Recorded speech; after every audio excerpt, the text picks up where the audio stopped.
बहू, ओ बहू, अरे एक गिलास पानी मांगा था, 1 घंटा हो गया तुझसे पानी मांगे हुए और अभी तक तू पानी नहीं दे रही है मुझे। अभी लाई माँ जी। मैं छत पे कपड़े सुखाने गई थी माँ जी। आजकल की बहुओं के पास ना हर बात का जवाब होता है। अब पानी भी मुझे मांग के पीना पड़ता है। ये लीजिए माँ जी पानी। जवाब देने में तो बहुत तेज है बहू।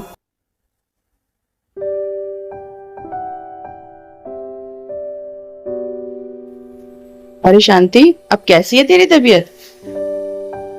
अरे अनामिका, तू आ बैठ। कई दिनों से तू पार्क में नहीं आ रही थी। मैंने पूछा तो मालूम चला तेरी तबीयत नहीं ठीक है, तो सोचा चलो तुझे देख रहा हूँ। अब खाली हाथ क्या आती, इसलिए टिफिन ले आई हूँ तेरे लिए। टिफिन? अरे इसकी क्या जरूरत थी अनामिका, ऐसे ही मिलने चली जाती मुझसे। अरे क्यों नहीं जरूरत थी? अरे शांति, तेरी बहू दिन रात तेरी सेवा करती है, तेरे खाने पीने का ध्यान रखती है, तुझे डॉक्टर के पास ले जाती है, सब कुछ यही बेचारी तो संभालती है। तो मैंने सोचा इतने काम के साथ तेरी बहू बेचारी तो थक जाती होगी। अभी इसकी उम्र ही क्या है और इतनी बड़ी बड़ी जिम्मेदारियां इसके कंधे पे पड़ गई। तो मैंने सोचा क्यों ना आज का खाना मैं बना के ले जाऊं। कम से कम एक टाइम तो किचन जाने से बचे तेरी बहू, है ना बेटा? ये ले, ये टिफिन किचन में रख दे। कम से कम बना बनाया खाना रहेगा तो तेरी बहू लेट के थोड़ी देर आराम तो कर सकती है। अरे शांति, सेवा करने वाले को भी तो आराम की जरूरत होती है। आंटी, आप मेरे बारे में इतना सोच रही हैं, thank you so much aunty. बेटा, जो बहू अपनी सास की इतनी सेवा करती हो तो उस बहू का ध्यान रखना भी तो हमारा फर्ज है। आखिर आजकल ऐसी बहू मिलती कहाँ है बेटा। बड़ी किस्मत वाली है तू शांति, जो तुझे इसके जैसी बहू मिली, वरना आजकल की बहुएं तो सास को 1 गिलास पानी भी देना नहीं चाहती। शांति, घर तभी चलता है जब हम एक दूसरे का हाथ थाम के चलते हैं, वरना परिवार बिखर जाते हैं। बेटा, तू अपनी सास की इतनी अच्छी सेवा कर रही है ना, करती रहे। अगर इनका बुढ़ापा अच्छा बीतेगा ना तो तेरा भी बुढ़ापा अच्छा बीतेगा। जा बेटा, थोड़ी देर आराम कर ले। जा बहू, थोड़ी देर आराम कर ले तू आंटी के कहने से। और बता शांति, क्या हाल है तेरा? और हाँ रुक, ये कुछ पैसे हैं।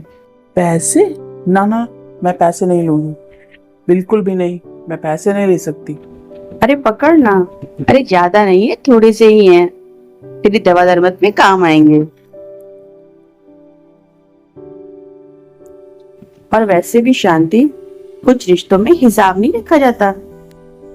सही कहती है तू, कुछ रिश्तों में हिसाब किताब नहीं देखा जाता। समझ में नहीं आता बहन, जब से बीमार पड़ी हूँ लोग मेरा हालचाल पूछने आते हैं कि मुझे 4 बातें बोलने आते हैं। कोई मेरी बीमारी गिनता है तो कोई मेरी उम्र, और कोई तो जाते जाते बस इतना कह देता है कि बस भगवान का नाम लो और वही एक सहारा है। सच कहूँ तो अनामिका, मैं बीमारी से तो कम लोगों की बातों से ज्यादा टूटती हूँ। जो भी मिलने आता है 2 मीठे बोल बोलने की बजाय ऐसी बातें बोल के जाता है ना कि मन और भारी हो जाता है। एक बात कहूँ तुझसे? हाँ हाँ कहो। अब बुढ़ापा है बहन, इसे स्वीकार करना सीख। वैसे एक बात देखी है मैंने, तेरी बहू रात दिन तेरी सेवा करती है, तेरी दवा का, तेरे खाने पीने का, तुझे डॉक्टर के पास जाने का, सब चीज बहुत अच्छे से संभालती है, और वो सब भी बिना शिकायत। और तू बाहर वालों की बातों में आकर अपनी बहू को ताने क्यों मारती है इतना? तेरे काम तेरे बच्चे ही आएंगे, तेरे बेटा बहू, बाहर वाले नहीं आएंगे तेरे काम। अरे उनका तो काम है घर में आग लगाना। अब बुढ़ापा है ना, तो थोड़ा अपने मन को मजबूत करना सीख। अरे लोगों का क्या है, लोग तो 4 बातें करेंगे ही, उनका तो काम है लोगों के घर में आग लगाना। लेकिन तू दूसरों के बहकावे में आकर अपनी बहू के साथ गलत व्यवहार मत कर। अपनी बहू के प्यार को देख, समर्पण को देख, शिकायत ना किया कर उससे। जो दिन रात तेरी सेवा कर रही है ना, उसके साथ अपनापन दिखा, बाहर वालों की बातों में ना आया कर। और एक बात और, हमारा बुढ़ापा चल रहा है, पता नहीं कितने दिन के मेहमान हैं हम सब। जितने भी दिन बचे हैं अपने परिवार के साथ, अपनी बहू के साथ अच्छे से रह, अपनेपन से, शिकायत ना किया कर। और याद रख, बीमारी में जितनी दवा ज़रूरी होती है ना, उतनी ही ज़रूरी होती है हिम्मत और अपनों का साथ। अरे तू किस्मत वाली है, तो तुझे इतनी अच्छी बहू मिली। शायद तो बिल्कुल सही कह रही है अनामिका। मैं दूसरों की बातों में उलझकर अपनी बहू को पता नहीं क्या क्या बोल डालती थी। उन्हें तो मेरी आंखें खोल दी। सही कहती है तू, 4 दिन की जिंदगी है। मैं बहू के मन में अपनी अच्छी यादें छोड़ना चाहती हूँ, खड़ूस सास की नहीं। बहू जरा इधर तो आ बेटा। अभी आई माँ जी। बहू, अगर मेरी किसी भी बात से तेरा दिल दुखा हो ना, तो बेटा मुझे माफ कर दे। आज तेरी आंटी ने मुझे समझा दिया कि अपने वो होते हैं जो बुरे समय में हमारे साथ खड़े होते हैं। वो नहीं होते बेटा जो 2 मिनट के लिए मिलने चले आते हैं।